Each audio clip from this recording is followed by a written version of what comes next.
The Eagles take down the Giants to officially wrap up the regular season at 14-3. They tie a franchise record in wins, but even more importantly, they now know who their playoff opponent will be in Wild Card Weekend. And what's even better is they may have just caught a huge break already. We'll get into all that, including our initial reaction and thoughts to their playoff matchup. But welcome into A to Z Philly. I'm RB.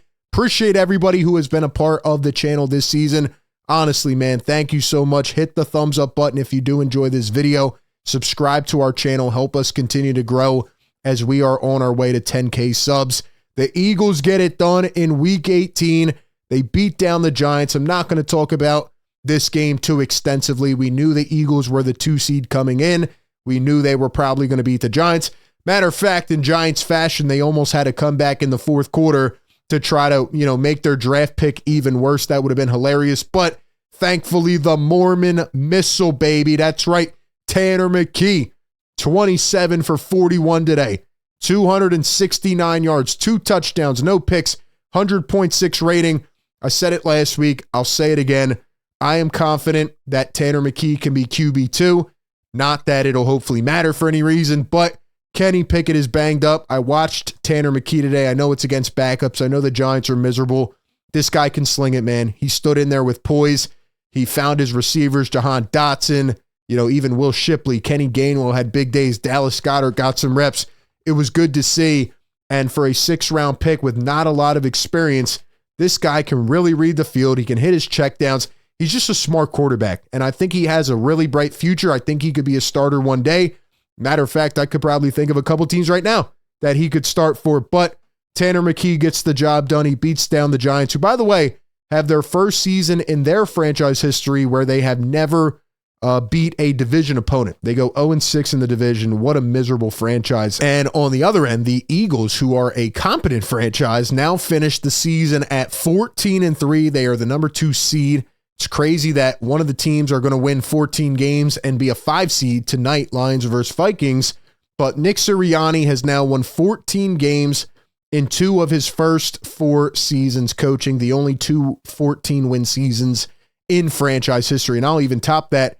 The Eagles have had 13 or more wins in 4 seasons now in franchise history, and the first 3, they have made a Super Bowl appearance. So will they continue history and get back to the big dance? We will have to wait and see. But we know who the first domino is going to be.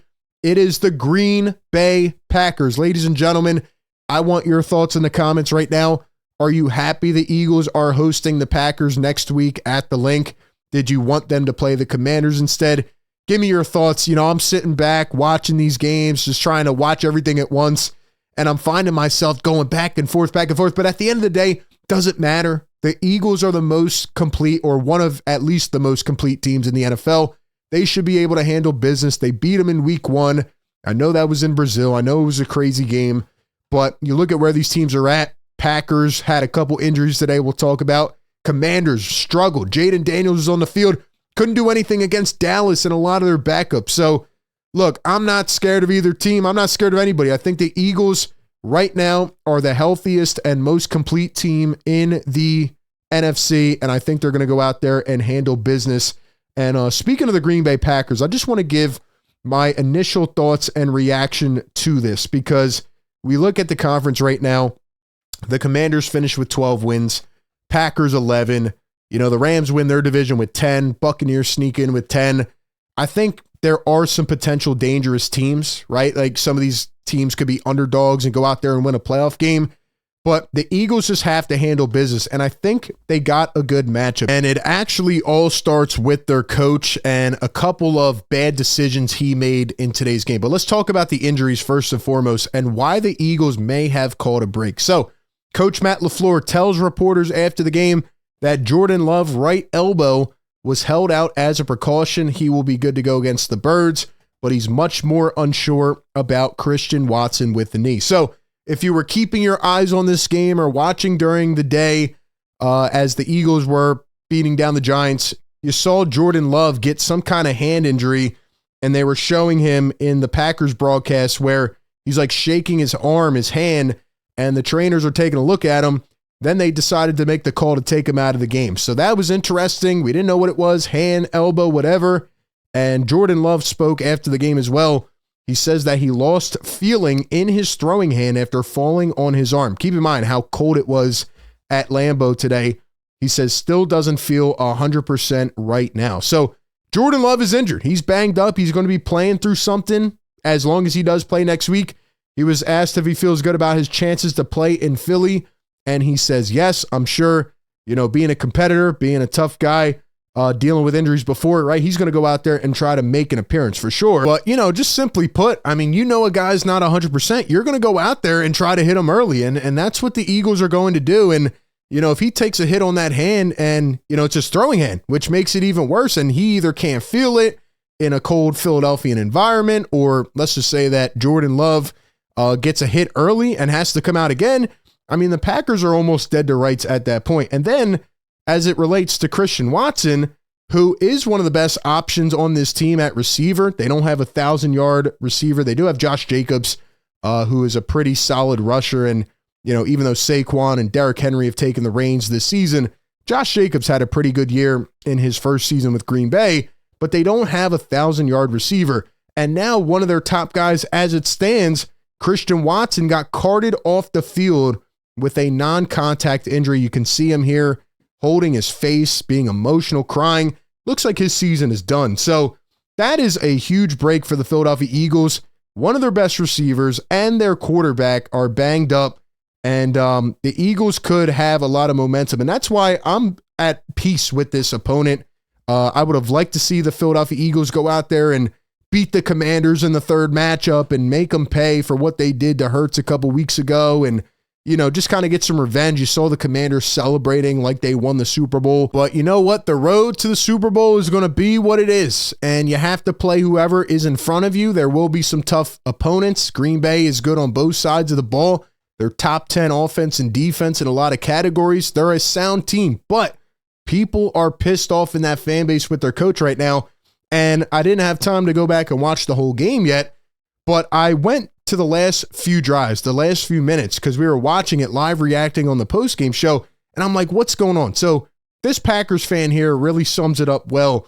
He says that their loss today, because keep in mind, they lost to the Chicago Bears, who had not won a game since before that Hail Mary play against Washington earlier this year. That is a really bad vibe to go to the playoffs on. And Andy Nelson here says the loss is on Matt LeFleur. If nothing else, he completely mismanaged the final scoring drive. One, he allowed Malik Willis to snap the ball with 20 seconds on the play clock on a moving clock in field goal range, and he missed a third down conversion and immediately calls timeout. So I was trying to figure out what's going on here. Like, why are people mad? And with 4.5 minutes to go, Bears had the ball. They took 2:39 of that off the clock, and then they ended up fumbling. They fumbled at their own 47. So keep in mind, at this point, the Packers were down by 2, and they take over near midfield. Actually, on the other side of the field, all they have to do is run out the clock, kick a field goal, the game is over, right? They control their destiny, cool. But the Green Bay Packers go 3 and out. And like the guy on Twitter was saying, on the third down, they snapped it with 20 seconds left on the play clock. That should never happen. That's just really bad fundamentals.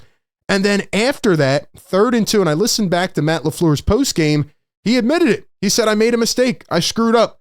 On 3rd and 2 at the Bears 35, they try to run the ball and they lose 2 yards. So then they take a timeout at 58 seconds. So it is 4th and 4 at the Bears 37. Keep in mind, this was a run play. The clock was moving. They could have ran the ball down to what, 20 seconds, 15 seconds off the top of my head, right? 15, 20 seconds. They could have kicked that field goal after calling a timeout with like 15, 20 seconds, and they could have kicked the ball back. Bears would have had nothing left. But what do? After calling that timeout, they decide to kick the field goal anyway with 54 seconds, and it's good. They take the lead. But the Bears come all the way down the field in 55 seconds, and they win the game. Cairo Santos gives the Bears their first win in what, months? On a last-second field goal to beat the Packers. So what does that show me? 1, their defense crumpled. 2, their coach has really bad mismanagement with the clock.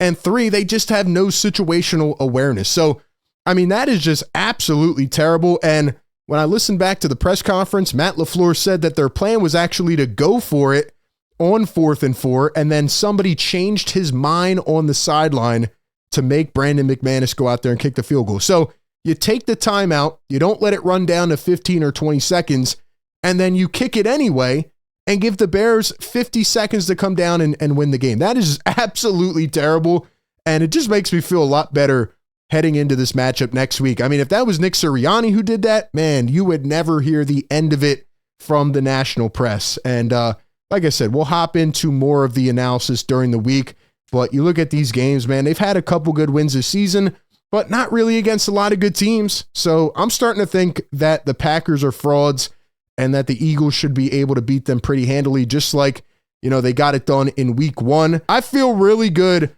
off the bat. Initial thoughts, I think the Eagles can get this done, especially at home in front of the best fans in the world. But give me your thoughts. How do you feel about this matchup? What are your initial thoughts? Do you think the Birds can get it done? Give me your thoughts down below.